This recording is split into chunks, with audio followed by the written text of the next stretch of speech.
Hi, HRN listeners. We're celebrating our 15th anniversary, and we have a really fun campaign and an ask for you. This 15th anniversary tour is aiming to bring you closer to unique food and music experiences in some of the most exciting cities in America. All the while, we're raising funds to support our work empowering the next generation of food systems storytellers through our fellowship programs. Here's how it works. Donate to HRN and be entered into a raffle in the city of your choice to win a dinner for two at a noteworthy restaurant and tickets for two to a concert at a prominent local venue. We have incredible partners in New York, Los Angeles, Philadelphia, Nashville, Las Vegas, Charleston, Asheville, and Ardmore, Pennsylvania, who have donated a meal for two and two tickets to a concert of the winner's choice. And all donations help fund our fellowship programs, where we're helping to build essential workforce readiness skills and food system storytelling skills. Check out heritageradionetwork.org/15 to donate and enter to win today. That's heritageradionetwork.org/15. Thank you. Today's program is brought to you by Add Passion and Stir, Big Chefs, Big Ideas, the new podcast from the anti-hunger organization Share Our Strength. Listen at strength.org/passion. You're listening to Heritage Radio Network. We're a member-supported food radio network broadcasting over 35 weekly shows live from Bushwick, Brooklyn. Join our hosts as they lead you through the world of craft brewing, behind the scenes of the restaurant industry, inside the battle over school food, and beyond. Find us at heritageradionetwork.org.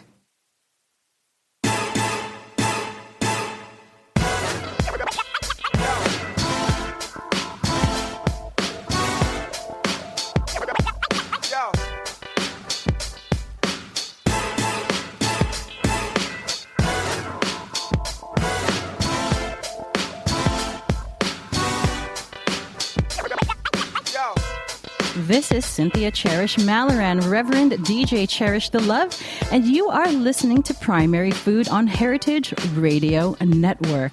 So before I forget, let me tell you how to reach out to me and get my attention on social media, Twitter, Instagram, or Facebook at DJ Cherish the Love, that is spelled LUV, and hashtag using Primary Food, Heritage_radio, and hashtag RevLove.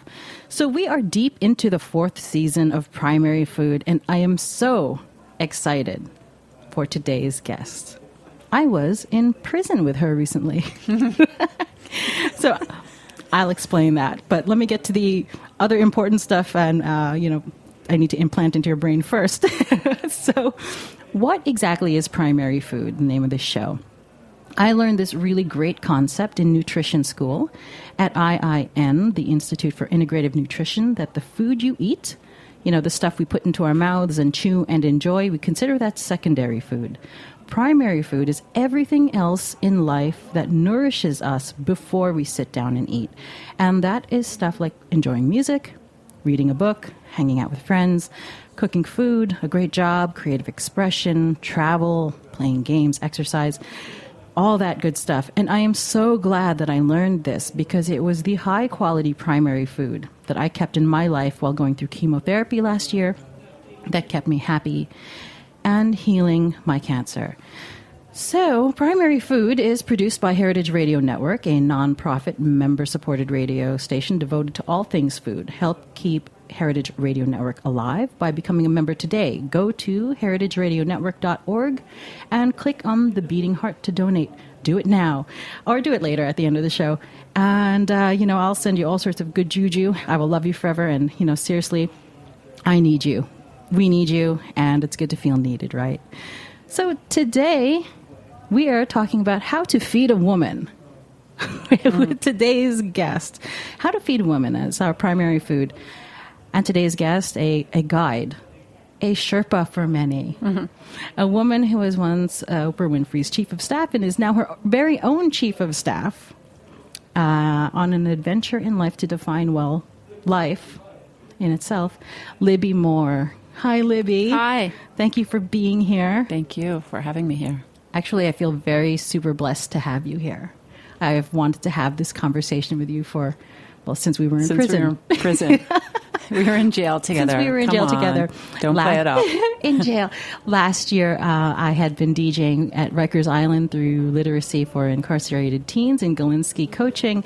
And Libby came in with me and the first crew to Rose M. Singer Center's prison. Mm-hmm.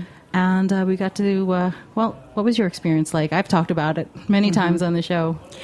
As I said to Robert after that whole event, it was one of the top 3 best experiences of my life. Mm-hmm. And as I said to him recently, we were on that bus going over that long bridge over to the island, and I was praying in my head going, oh my God, what am I going to say to these girls? Because their experience is not my experience. And I just felt like, what do I have to offer? What do I have to say? But that was in my head prior to the event. But as we were going over the bridge, I kept saying, just, okay, universe, source, whatever you want to call it, it's all the same thing. Speak through me. Use me as your divine instrument. And I just opened up every atom, cell, and molecule in my body. And then when I got up there, it just flowed through me. So I said something totally different as you were there. And I said some things that I didn't think I would say, and I just felt very open and vulnerable and wanted to share myself, and they shared themselves back. It was just extraordinary. It's kind of easy when you, I guess, commit to the truth and just tell your story. Yeah. There's real, you know your truth the best, right? Mm-hmm. And sharing that and teaching other people to, especially women, to speak their truth, I think is a beautiful social responsibility that we take on. Mm-hmm. It is truly a blessing you're here.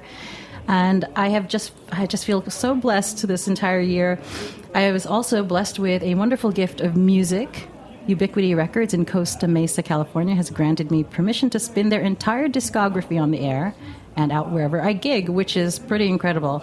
So during our little music breaks, that is what you'll be hearing. Music that's quite rare, actually, and I'm dusting it off and giving it new life. So Ubiquity Records was founded in 1990 out of the Groove Merchant record store in Lower Haight of San Francisco. Following the success of Groove Merchant, Love and Hate record label was launched, and in 1993, the company was incorporated as Ubiquity Recordings.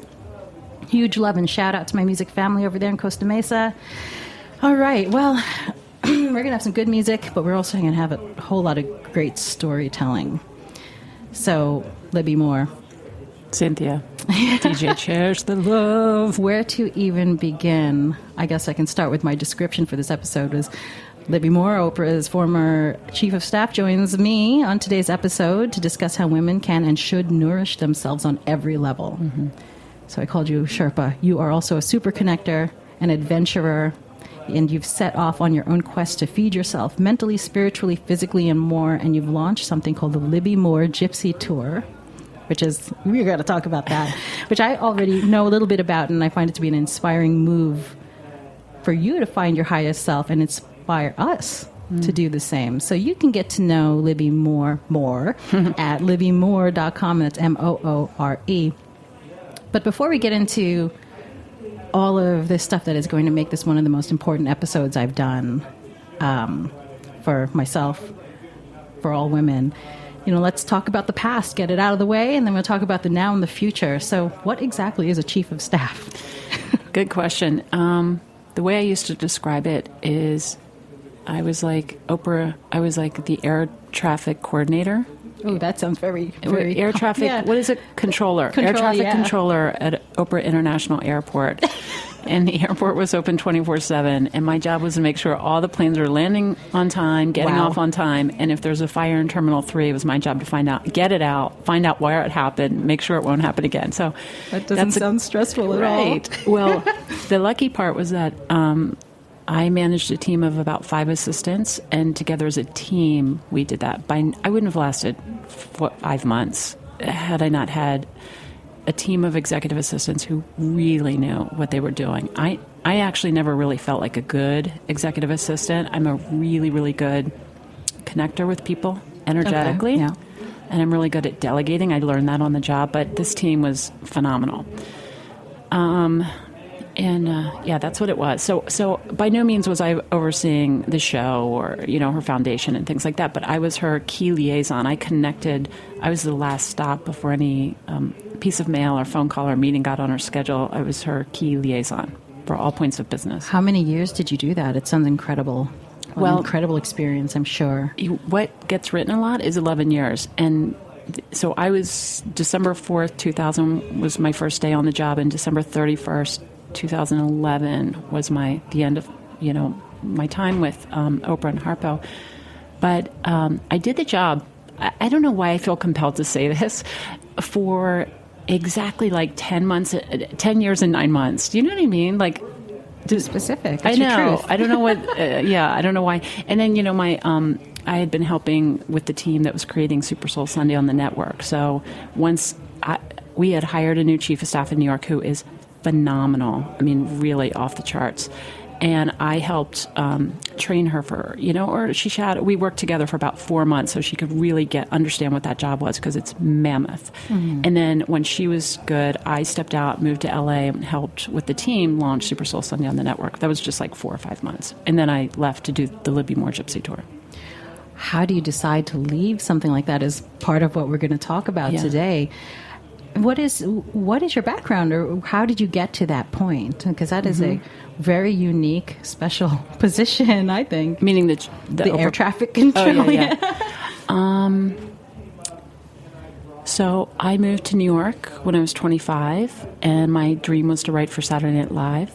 And about a month after I got here, I got this job as Maury Povich's personal assistant. This was like in 91, I think, or 92. I was 25 years old. And he was amazing to me. This was a year after he launched his talk show. And so I thought, I have a job, and I'll just do this while I'm trying to get a job at Saturday Night Live. So I ended up staying with Maury for about 3 years, and then I was like, I got to move on, because I'm not an assistant. I came here to be in comedy, and I had been doing sketch comedy and stand-up on the side on weekends. Wow. Yeah. I didn't know that. Yeah, so I was like priming myself for Saturday Night Live. Wow. And then I ended up giving like a 5-week notice to make myself move on, because he and his wife Connie took such good care of me. I would have never left. So I said, okay, Maury, I'm giving you a 5-week notice. I'll hire someone, train them, and then I have to move on, to force myself to move out of this comfort zone, because it really had become a comfort zone. And so I hired someone, trained them, moved on 5 days before I left. Everybody thought I was crazy. And this is a thread that runs throughout my life. I always trusted that I would be okay. You with me? It's a lot of trust. Yeah. And here's the difference. When you believe it, it doesn't mean that I didn't have moments of, darn. Yeah, I forgot I'm on the radio. Yeah, okay, holy shit. What am I going to do? 5 days, and these 5 weeks are up. And everything would just work out. And sometimes, I don't know, it's just about your attitude and perspective. And now I understand that at 50 years old, I got it, man. That's why I love helping people get back on track in alignment with that. That's really important for us to share. There's so many of us, and it's not just men, it's just not just women, it's everyone afraid of change. Yes. And you are describing that you've made some major changes. And I used to be someone who also was afraid of change. And then I found I was being starved of experiences by not changing things on small and large levels. Then I started to realize that I was not nourishing my own life by not experiencing changes and new things. When I used to be afraid of change, I thought I was in that, quote, comfort zone, but it was always uncomfortable. So what kind of comfort zone is that? But I found that it was scarier not to change, but it was scarier not to change is what I'm trying to say. Right. Instead of scared, I was scared to change, and I found it to be much scarier not to change as time kept going by. What were your indicators that were like, Libby, we got to change? Because I'm sure there are people who need to hear like, wow, I have that too. I need to act on it. Or when do you know you should act on it? Well, for me, like at Maury, I felt like all my needs were met. I was paying my bills. He would tell someone on the team, like, hey, find out what Libby wants for her birthday and just get it for her and wrap it. And, so like, it was just everything. He flew me to Boulder, Colorado every year for my birthday, gave me a great Christmas bonus. Like, really, he and his wife, Connie, were just extraordinary people to me and still are. I love them. but I knew there was something in my heart, in my soul that said, it's time to move on. If you don't move on, you're going to be here for 10 years. So I made myself move on, took the leap of faith, took a job somewhere else, got fired from that job. I was an associate producer at something called USA Live with the People's Court and Love Connection. Don't ask. I was really bad typing You said enough. Right? I was really bad at typing transcripts. I got fired after like maybe 2 or 3 months. And then I emailed all my friends and said, hey guys, I'm a really good housekeeper. If anybody needs someone to clean their house, let me know. Because I had done that kind of on the side throughout my life. And so I went from Maury's, personal assistant to emailing my friends going, hey, if anybody needs a housekeeper. And I got a couple gigs out of that. And then I just was open to freelance jobs and did random stuff. And I thought, well, I'm going to give the comedy thing a go for 2 years. And I tried for 2 years. And I even... Yeah, so then the job at Rolling Stone came up, so I got this job as the second assistant to Jan Wenner at Rolling Stone. Wow. And his first assistant, Mary McDonald, taught me so much. I would not have gotten the job with Oprah had I not worked with Mary McDonald. So she was the first assistant, I was the second assistant.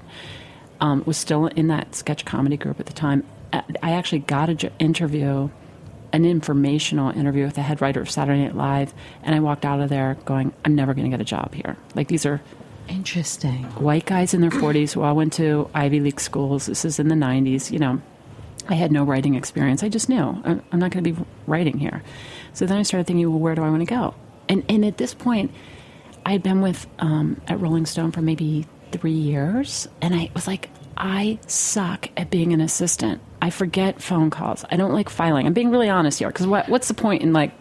The truth is so important. Yeah. And I want us to role model how important it is to speak that truth. Yes, it's so freeing. Oh my God. It's so freeing and it's so healthy, I think. Yeah. Yes. And especially because I had this whole career as an executive assistant to this point, about 7 years. And so I started thinking, well, I'll write for Rosie O'Donnell because she's gay, I'm gay. She appreciates young kids and older people, and I appreciate young kids and older people, and she's funny and I'm funny, and we'll be great. Like, I'll be a great writer for her. So I started sending submissions. So again, your question, how do you know when it's time to go? There was something in me, my gut, my soul, that instinct that goes like, come over here, come this way. You're bored. You want to feel alive. That's what it is. That's what it is. You want to feel alive. What happens to you personally when you don't listen to that? I metaphorically start to die this slow spiritual death is how I would describe that. I just feel like I'm not fulfilling my potential, what I came here to do, and for me, I can articulate it much better now. But to me, it is aligning with my higher self, and you can call that God, source, divine, universe, energy, high vibration, Allah, Jah. We could go on and on and on.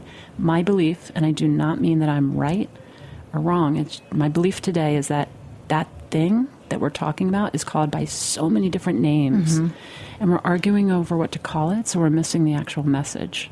Oh, you just worded something so important for me that I actually could not put to words. You nailed it.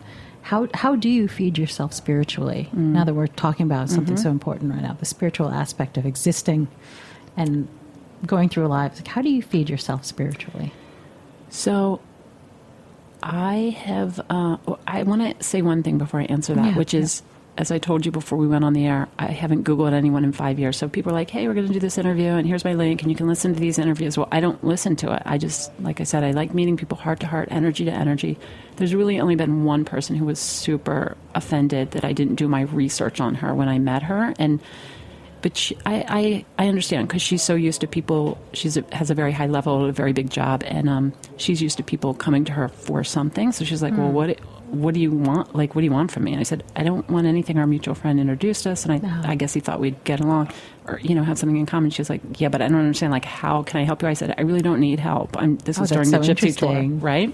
Like, I don't understand this dynamic. Yeah. Wait, don't you want something from me? But even in that moment where normally I would have felt really insecure and bad, like, oh God, I should have done my homework, I'm doing the opposite. I'm just going back to old school, meeting people heart to heart, energy to energy. So to answer your question, I didn't do research. And when you were describing what primary, I was thinking, oh, wait, is this about food? Like, I don't know anything about food. Why would TJ Love, want me on her show? Like, I don't really know anything about food. So when you described it in the intro, I was like, oh my God, that's awesome. Because that's what I have been doing for the past 5 years. And that's what I help people. Now I understand why you invited me on.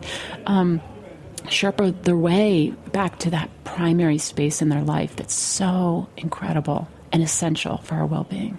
And you don't like to call it coaching. You call it more like a guide of some sort, or how do you describe that? Well, I do, for the purpose of LinkedIn. I think I have it out there as like a personal and professional coach. And I have people saying, oh, you should put executive coach, leadership coach, and all this stuff. And then I was like, you know what? I'm just going to do what feels right. I don't care what people call it. I work with people that are very high profile and very corporate-y and blah, blah, blah. And I work with people that are single moms, unemployed, and trying to make ends meet. Guess what? I'm helping those two people with the exact same thing. Interesting. So call me whatever you want. Uh-huh. I call it a coach for the purpose of putting people like to put people in a category, and I get it. They need to understand what you do. So I'm a coach. And what is it like to work with someone who is in a place where you're like, wow, that's so familiar? And that, do you call it a stuck place? Do you call it a... I just call it, and again, I'm gathering all of my information, everything that I know from, number one, the obvious, working with Oprah for 11 years, learning by her side, learning from her, watching 2 tapings a day for 11 years, of all these extraordinary people that have come across her stage on that show, whether it was teachers and masters or ordinary people doing extraordinary things. They're all the same,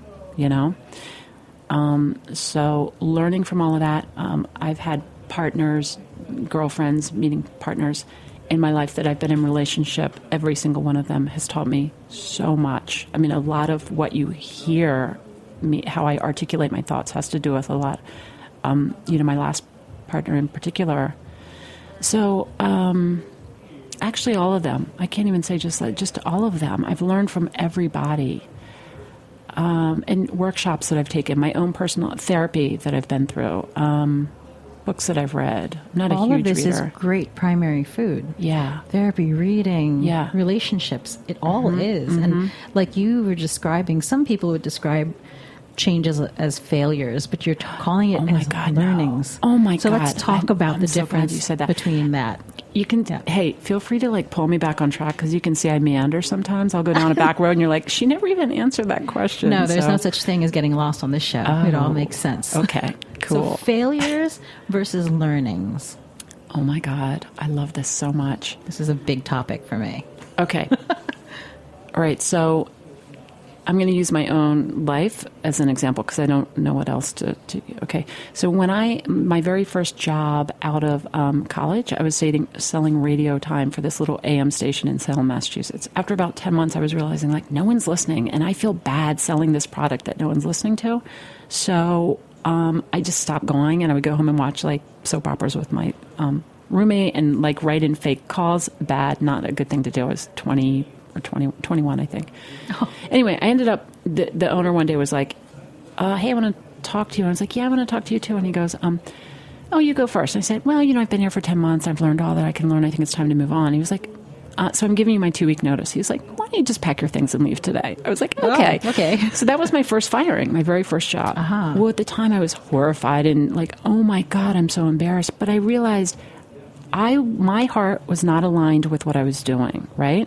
I thought it was going to be a great thing, but I realized no one's listening to that radio station I was selling, and I felt bad taking these people's money and I felt like that I wasn't. So instead of me saying, hey, it's time for me to move on, this isn't working out for me, I kind of went, and then the guy fired me, but because I didn't have the courage at the time to move on in a direction that felt more in alignment with who I am, the universe did it for me, essentially, which was my boss firing me. Mm-hmm. And then there's I worked at Ryko Disc once. I'm going to tell you all my firings. Because, I went on to work at a newspaper and sold real estate advertising, the Marblehead Reporter. And then I ended up leaving there to take this great opportunity to work at Ryko Disc. And I was working as a freelancer. I helped 2 designers create the covers. It was the first CD-only record label. And they were waiting for David Bowie to sign on for some really big deal for all of his like, whatever. Anyway, they said, Libby, the owner was like, we have to let you go because we can't afford to keep paying you $10 an hour or whatever it was at the time. Well, I was furious. I'm like, I left a full-time job and health insurance, and you promised. He's like, it's business. I didn't get it at the time. Uh-huh. Of course I understand. It's Yeah. business. So, but again, all of those firings, I look back and go, thank God, because it pointed me in a different direction to ultimately get to New York, to ultimately get to Maury, Rolling Stone, Oprah, and what I'm doing now. So I promise you, so I'd like to say, whoever is out there that just got fired, oh, I know you. I know how you feel. Whoever feels like I'm about to get fired, what I would suggest is open up your heart and say, okay, what am I supposed to be doing? And start looking to things that make you feel alive, And if you do get fired before you take the leap of faith to move on yourself, it's okay. It's fine because something better is waiting for you right around the corner. You have Promise proof. My whole life is first-hand proof. experience. My whole life is proof. That is amazing that you said that. I know that people who are tuning in are already naturally heart forward type people. Mm-hmm. So we can be sensitive and feel like failures when something changes. Your message of allowing that to just be and not be a quote failure and change the language is so important. It's major. We don't teach this in school. Kids, we learn to fail in school as young kids. That is where the first concept of the letter F gets tagged to you, and you have, done not your best when actually you did your best. Yeah. Think about Yes. it, Right. Think about that. Yeah. So that is, you could not have described that better. And I'm so grateful for that, because in the past, I knew that I wasn't nourishing my heart and soul and mind as good as I am now, because I kept considering things that I didn't go all the way with, quote, all the way with, as failure, instead of seeing it as that was all the way. Yes. Right. So you have gone through many jobs, and people are also afraid of changing jobs. Like, what can you say to people who right now, the economy is, everything's changing. Mm-hmm. This whole, administration, everything's getting shaken up. Mm-hmm. People do want change, and they're afraid. What more can you say about how to be more open to trying something different and really listening to that voice?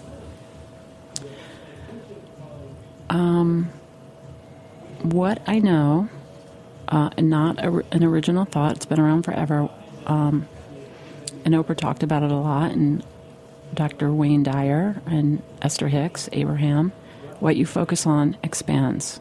That is the honest to God's truth. I mean, I've really used my own life almost as a petri dish, an experiment in the past 5 years. Like, hey, okay, I'm going to try to answer the question, not get off track.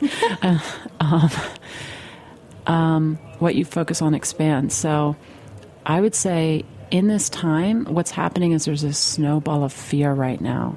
Like when people say to me, how you doing? I'm like, I'm fantastic.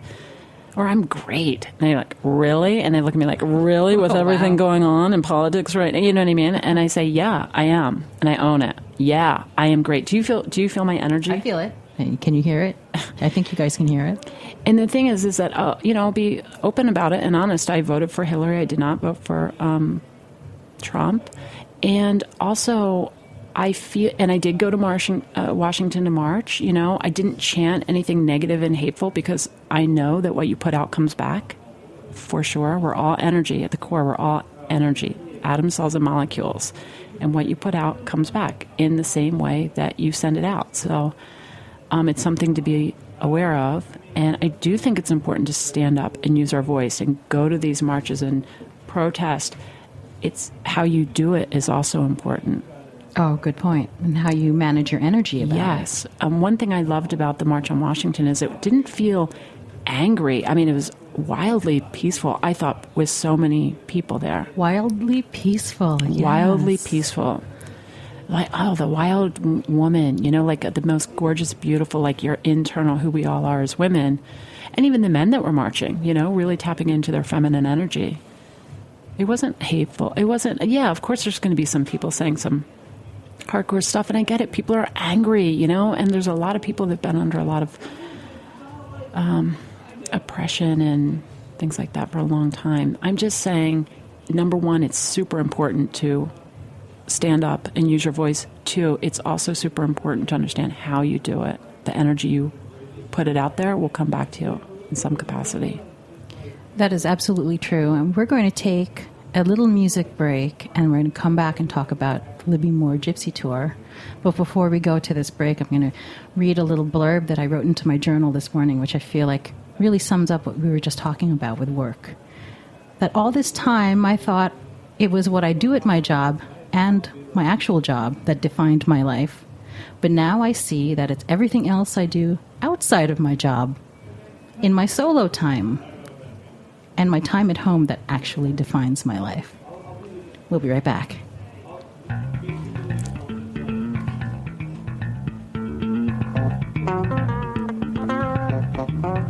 Now if you know, don't try to tell me, 'cause I've got to find out for myself.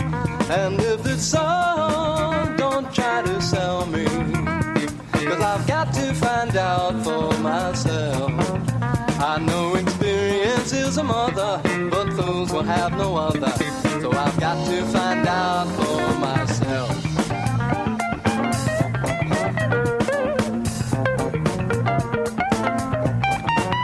I've got no quarrel with conformity, but I've got to find out for myself.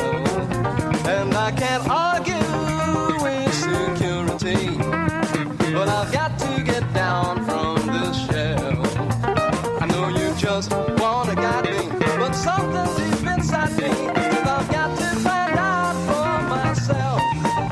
The world outside may be illusion, but I've got to find it all out. I've got to find out through this confusion, and I've got to find it all out. There may be much out there to sway me, but don't try to delay me, 'cause I've got to find out for myself.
That's a great track called Gotta Find Out. And if you could rewind and listen to the lyrics of that song, because I chose it because I thought it was just so perfect about having to, find out about yourself and so on. So, as you guys know, I'm here with Libby Moore, and let's continue the talk about how you feed yourself spiritually. Every morning I get up and I always do about 20 minutes of meditation, and then maybe 5-10 minutes of intentional prayer or intentional thought, whatever you want to call it. It's all the same thing. And to me, that, oh my God, I feel high after I do that. So describe that. So someone who doesn't do that now, who might never have thought about intentions. This is something I do, because I learned about my negative intentions being super powerful, and then realizing, well, what if they were positive? Super powerful. So give someone who's listening an idea of how to set intentions in the morning. In particular, if you don't meditate, you could just simply sit somewhere, relax, and take 3 deep breaths and slow exhales. Let me just say, it's very Fisher-Price, but that is one of the best tricks in the book, right? I mean, also when you're stressing and anxious, anytime, just stop yourself, 3 deep breaths, slow exhales. It automatically blocks the cortisol release in your head, that chemical cortisol, which makes us feel like anxious and, so that automatically stops that release of cortisol. And then in that space where you're clear, now that you've taken a couple deep breaths and slow exhales, you can visualize where you want to see yourself. So a lot of us, when we're stressing, we're stuck in the past. What is that quote? Like if you're feeling guilty, you're stuck in the past. And if you're feeling anxiety, you're stuck in the future. Yeah. Oh, what a beautiful quote. Right? Who said that? I don't know, but it's so true. So true. So the deep breaths and slow exhales will bring you back to, boom, the present. And it realigns you with your higher self, whatever you want to call that, whether you're just saying it's me and it's my higher intelligence or it's God, source, the universe, energy. It's all the same thing, I believe. And then in that clear space in your mind, once you've relaxed yourself, you tell yourself something you know to be true and positive about yourself, that's a real fact, or you envision where you want to be in the future. So if you want a new job, for those people that are feeling like, oh God, I need to get out of here, after those deep breaths and slow exhales, envision yourself walking into the office space, or maybe if you want to be that you want to work, where you want to work. If you want to work at Google, imagine yourself opening the front door to Google, in San Francisco or New York. Or if you want to be a writer, imagine yourself curled up in a window seat and you're overlooking the ocean and you're writing your novel.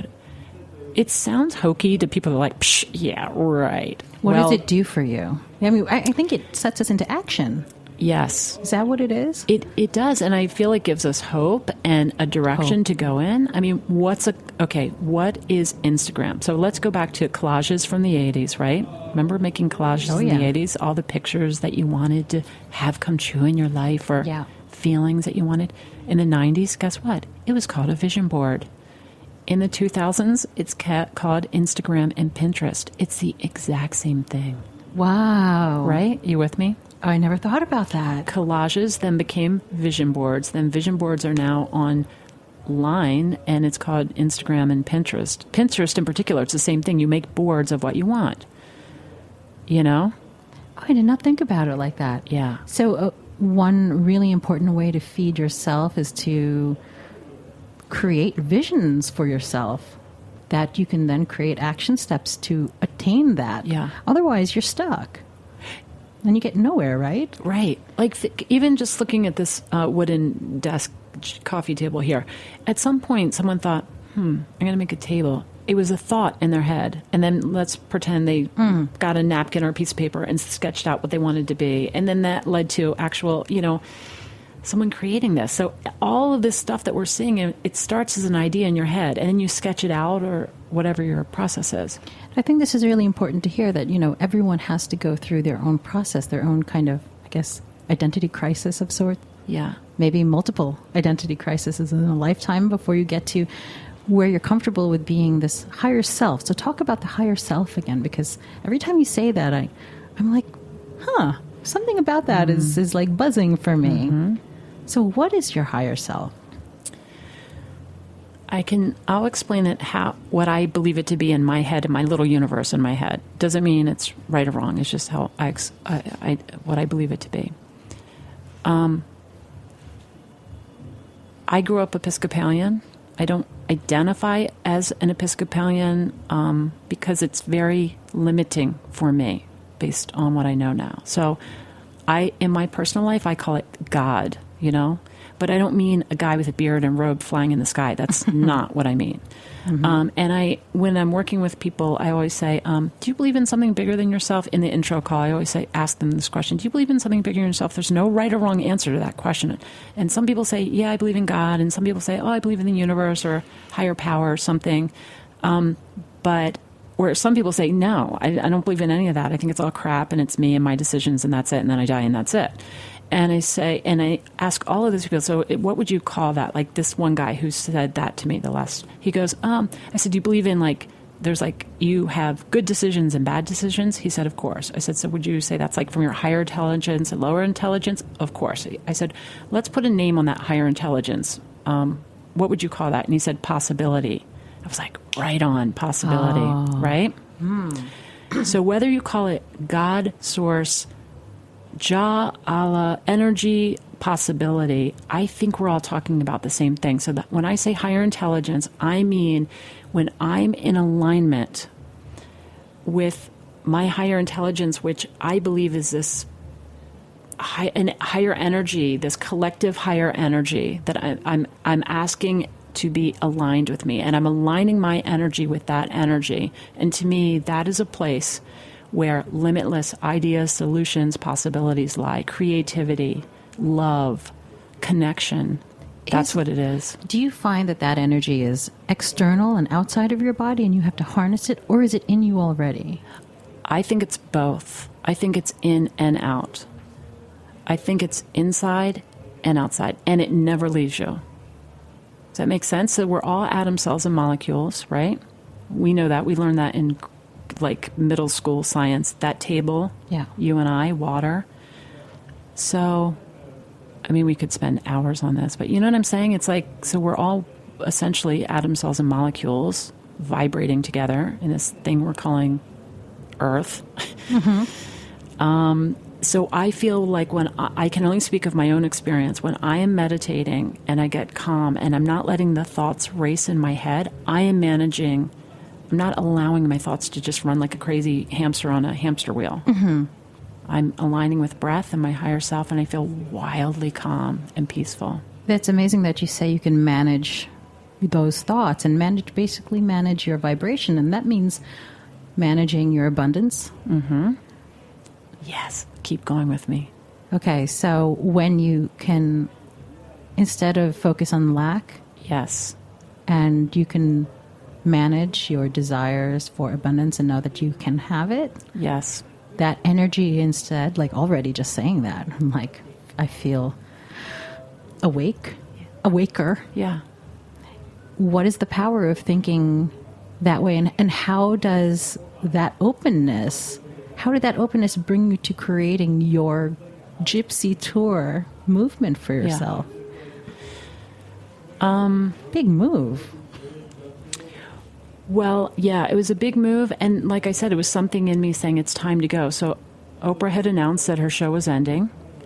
That was a 2-year out announcement before the end. And at some point soon after that, I said, look, I'm going to help you transition into the network and out to California. And, you know, but once you're settled, once you feel good and you're settled, I need to move on from this role because I'm fried. I'm so spent. I've been through 3 relationships. I'm on my 3rd relationship at the time. You know, I'm fried.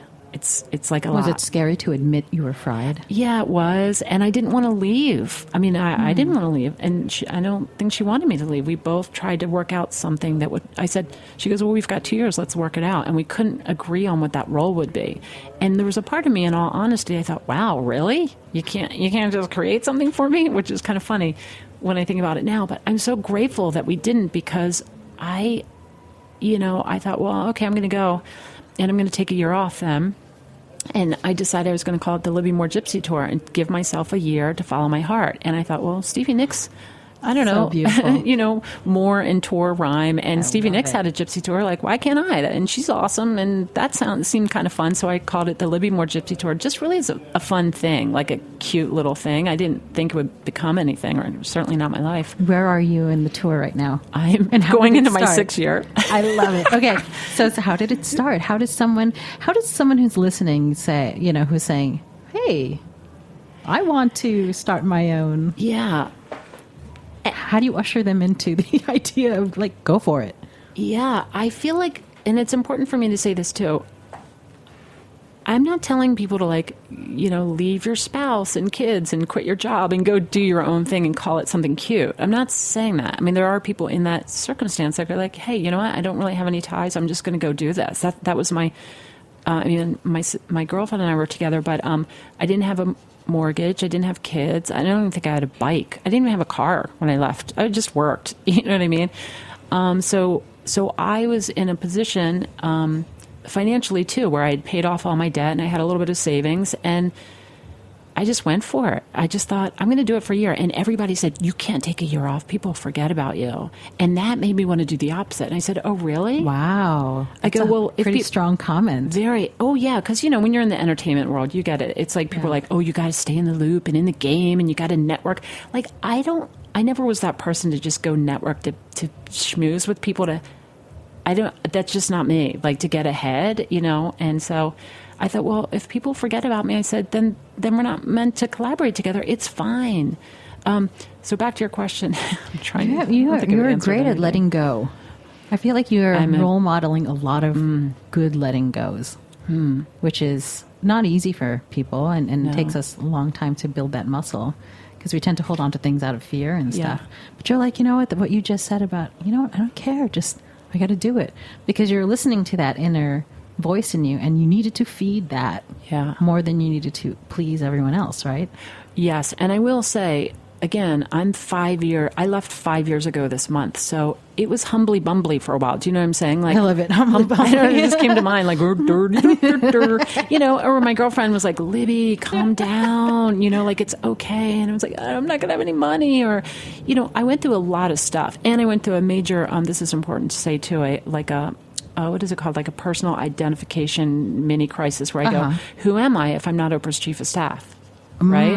The title and the access and the power I didn't think I was caught up in it until I got out of that job. And then I was like, oh, I'm just Libby. Who am I? And I went through this really weird state. How did you answer that question? Wait, before you answer that, Vitor in the sound booth, I think I need to get another 15 minutes for this episode. Are we good with that? Got the thumbs up. Okay. Exercising my powers here. Yeah. How did you answer that? Who am I? That's been my whole search. That's. I love that you just said that. Yeah. That's been the Libby Moore Gypsy Tour. Who am I?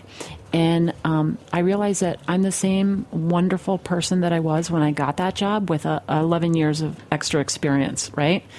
And met some really wonderful people and experiences, and learned so much from Oprah. And in the past 5 years, I just keep peeling back the layers. Like, there is no finish line. That's what I tell people. And I'm not perfect. My God, I'm working on so much in my life. Not working. I don't like that term, working on. It sounds like laborious, right? Did I say that right? Like you laborious. Were broken and you need to fix something? Yeah, nobody's broken. Like, and I just learned that in the past 6 months, where, oh my God, so humbling stuff I've learned and how I've learned it. It's an unfolding of who am I? And yeah. So who are you?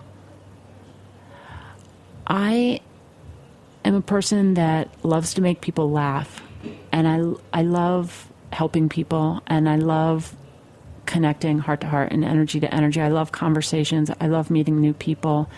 I love helping people in need, and I love aligning with this higher power. It's my number one thing. I love the feeling of being aligned, opening myself up as a vessel and allowing this higher power to flow through me. It's not 24/7, we all have egos and stuff, and like old stuff from our childhood that we work through, but it's fun. It's fun. It's exciting. Now, you mentioned stuff about childhood, that baggage. We all have that. Mm-hmm. Do you find that to be something that we must let go of, or is it actually something that we can use to our advantage? I think you can use it for your advantage. For me, I look back and I go, wow, had A, B, and C not happened in my childhood, I would not be the person I am today.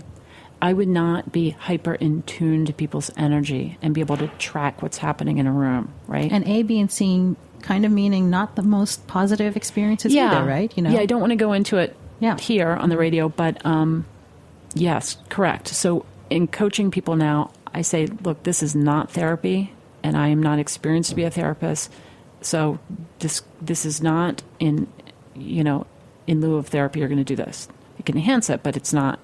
But every time at some point I'll say, someone will be describing something, I don't know why I do this. And I was like, well, explain that to me. Where have you seen that before in your childhood? I'm making this very short for the sake of radio. And someone says, oh, my mom did that, or my dad did that, or I was raised by my grandmother. It's like, right, boom, okay, right there. That's what was modeled for you. That's where you picked it up. Now, how do you course correct in your life now? That's not who you are. You got what I'm saying? Course correct. Course correct. What does that mean? It means instead of by default just doing this stuff that we saw our parents do or whoever raised us, right? Which isn't helping your life because maybe they're stressed about money, so you spend about money. You know, these Applicable to their life. applicable to their life at their time, and key from their childhood. Right. So the stuff that they brought into their adult life from their childhood, and then what was happening at that time that we were kids. It's you catch yourself in that thing that you're doing that you don't want to do anymore. Let's say you're a controlling person or something, and someone in your family was controlling. That was modeled for you, right? So you catch yourself in the controlling act. Take a deep breath, slow exhale, 3 if you have time. And then in that new place, and also that 3 seconds or that it takes with a deep breath and slow exhale, will buy you enough time to think before you act. It's the bridge between the old default that you do, knee-jerk reaction. You walk across that bridge of 3 seconds, and then you're like, you come from your higher place, right? And then in that place, you make a different decision. Does that make sense? It makes perfect sense. Yet another thing of, another piece of primary food and how to feed a woman, taking time to think and breathe. The power of pause. Breathing, the power of pause. Hugely important. We're going to take another music break, and then we're going to continue on how the Gypsy Tour feeds you.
Passion and Stir, Big Chefs, Big Ideas, the new podcast from the anti-hunger organization Share Our Strength, brings together your favorite chefs and amazing social innovators to discuss how food impacts almost every major issue you care about: your health, your environment, and your children's ability to learn. Uplifting stories from chefs like Michelin star winner Jose Andres. People want our respect. People don't want our dirty shoes and our old pants. People want us to show up and show them that they really matter to us. And Top Chef winner Brian Voltaggio. Hunger has many different faces. You can walk down the street every day and see children playing in the playground.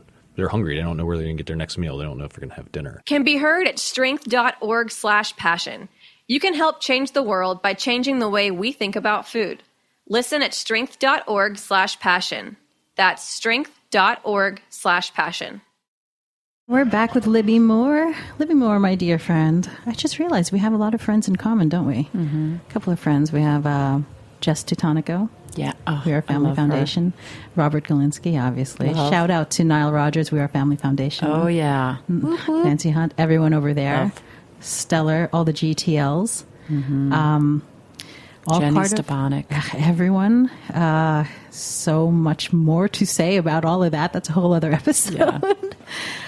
But, we're approaching the end of this a really super important episode. And, I don't know, is there anything that you want to further put out there? Any ideas that you want to conclude with? I would say what we've touched on, which is if there's one thing you take away from this that I would like you to take away is about really paying attention to your thoughts and how that affects your life. And what you focus on expands. I am a living, breathing example of that. We both are. Yeah. Actually, we all are. Actually, Yes. look at your own life Yes. and what you've been focusing on. Yeah. And see what has expanded because you focused on that, negative and positively. And we feed ourselves negative thoughts all the time. Mm-hmm. And we catch ourselves and, I just want to suggest that to feed yourself more positive thoughts. And like you said, sometimes it sounds hokey, but who cares? Who cares? It feels better. Yeah. What else can you say about the fact that we have the power to be positive and take control of our lives? I think that is something that people feel pretty powerless right now, especially with what's going on in, this administration and everything. We can still each feed ourselves what we need, right? Yes. And, I can't believe we're doing this right at the very end. People are not powerless. So we need to stop thinking that we're powerless. Continue doing the marching, speaking up, doing what you need to do in a way that says, I am empowered. You know what I mean? Gloria Steinem must be like, good Lord, I can't believe I still have to do this, right? I mean, I also think the power of our thoughts in that, don't walk in thinking, God, all those guys on the board, walk into the room as if you are on the board. Do you know what I'm saying? Feel yourself as that person you want to be. I should stop there because we don't have enough time. No, we still have a good 5 minutes, so keep going. I think that it's important to just reiterate that we have personal power. Absolutely. That's what being in alignment is with higher self. That is your personal power. When you're in alignment with that higher self, whatever you want to call it, there's 1,000 million different names for it. That's what that is. When we play small, we're not in our higher power. We're out of alignment. Oh, wow. Good point. And what are ways that you have been feeding yourself that helps you stay in your higher power? Again, absolutely starting every day by the meditation and prayer. I started something 3 years ago that I read about in a Louise Hay book called Heal Yourself, Heal Your Life. And as soon as you get up, you go to the bathroom, you brush your teeth, and you look in the mirror and you look into your eyes and say, I love you. And it felt so cheeseball. I think Saturday Night Live even did a sketch on it in the 80s because it was so cheesy. Smalley? Yeah, Stuart Smiley. I love myself. I'm beautiful, smart, But I did it and I felt really cheesy. And then I did it the next day and the next day. And then by day 7 or 10, my eyes teared up and I thought, wow, why am I so emotional? And I've done it for 3 years now and it changed my life because it changed how I felt about myself and self-love. That is a powerful piece of spirituality right there. Mm-hmm. To feed yourself spirituality that way by, having the communication with yourself. Because you could go to church. When do you go to church? Do you go to? I just started again. My friend invited me to go. And the reason why I've been going back every time, actually, and it's really just to sit there and listen to the choir. They have a beautiful choir, the Sweet Little Church in West Village. Yes. I must check that out. And these rays of sunbeams come through the window. I must check that out. Yeah. That would be primary food for me. Yeah, it's not a religious thing. It's a spiritual experience that I'm having. It doesn't have anything to do with what kind of church it is. That's absolutely true. And I find that, when you go and experience all kinds of other, quote, churches, mm-hmm. you get fed information yes. and knowledge and tolerance mm-hmm. and everything. And when you are fed that and you are nourished with tolerance, information and everything, life is actually a little bit easier and less mm-hmm. angry. Mm-hmm. And you realize, like, you know what? We all have to exist in this place. Yeah. And everybody's got their gypsy tour that they've got to deal with. So what are your goals with your tour now? What's the future? The future is I'm living in the present, which I never did Awesome. before. I mean, thank you, Ram Dass. Be here, be now. That was my trick question for you. Was it? And you passed it. I love it. I passed. Yeah, it's really like this. Our conversation right now is what I'm in. It was so nourishing for you to come here and speak to me about all of this. And thank you so much, Libby, for being here. How can people find you online? You're not on social media, are you? Or? I'm not. No, I do have a website, which is libbymoore.com.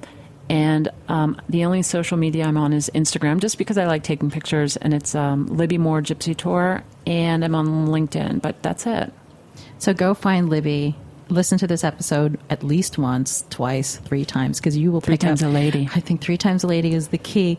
Thank you so much for being here, and thank you for listening to Primary Food. Primary Food is produced by Heritage Radio Network, a nonprofit member-supported radio station devoted to all things food. Help keep HRN alive by becoming a member today. So go to heritageradionetwork.org and click on the beating heart to donate. Do it now. Thank you. Thank you so much. I appreciate it.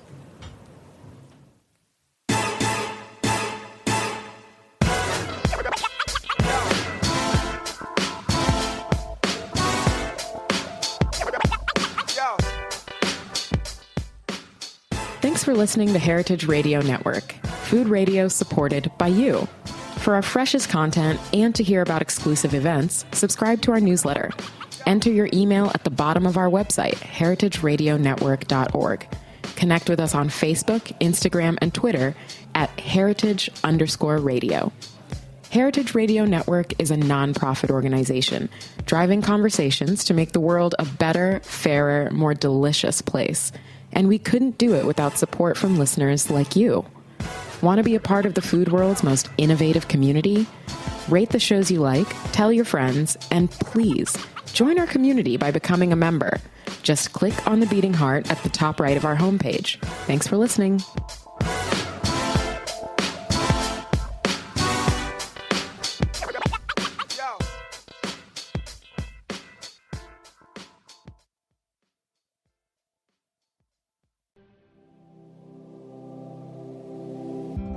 Hey there, I'm Lee Ullman here with some big news from the National Young Farmers Coalition.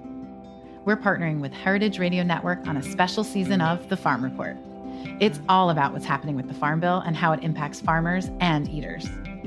I am growing diversified vegetables on land that's been in our family for 150 years. And so with the pandemic, gentrification, property values going up, we had to sell the land and we lost it. Join us as we uncover the untold stories behind this massive piece of legislation that shapes how we grow our food, what we eat, and so much more. The problems we have had, those are things that come from earlier Farm Bill and USDA policy, right? Like Earl Butz, get big or get out. You know, it's my responsibility to know not only what I'm eating, but then like how that all came to be. And realize like, wow, like this piece of legislation, all this money, like it's technically something that I support as a taxpayer. While Congress debates the next Farm Bill, this is not just an invitation to listen. It's a call to action. Be part of the conversation. Subscribe to the Farm Report on Heritage Radio Network, wherever you listen to podcasts.